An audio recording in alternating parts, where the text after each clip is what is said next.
The melodic sounds of a 292-year-old violin, played here by violinist Stefan Jakov. When I play it, at first you think about who the other violinists who might have played it over the past 300 years might have been, what concerts it's been played in, where in the world it's been. And then, if you're fortunate enough to play on it for an extended period of time, you kind of feel like you're just one person in the life of the violin who gets to kind of make music with it and experience it. But all that sort of kind of awe and wonder at the history of the violin kind of fades a little for me once I start playing it. Then it becomes more about the sound and my experience having it in my hands. Now this rarity is going under the hammer, not to be destroyed, but to be auctioned off to the highest bidder.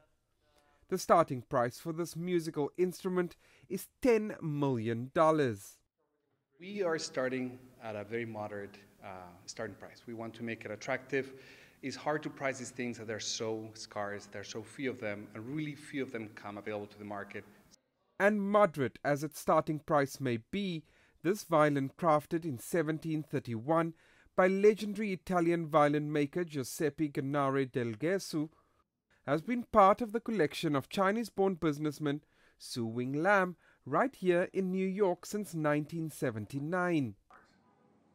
Speaking to us from Helsinki in Finland, Chinese cellist Jian Wang, whose musical education was sponsored by the businessman, says he is incredibly grateful to Lam for his contribution to classical music.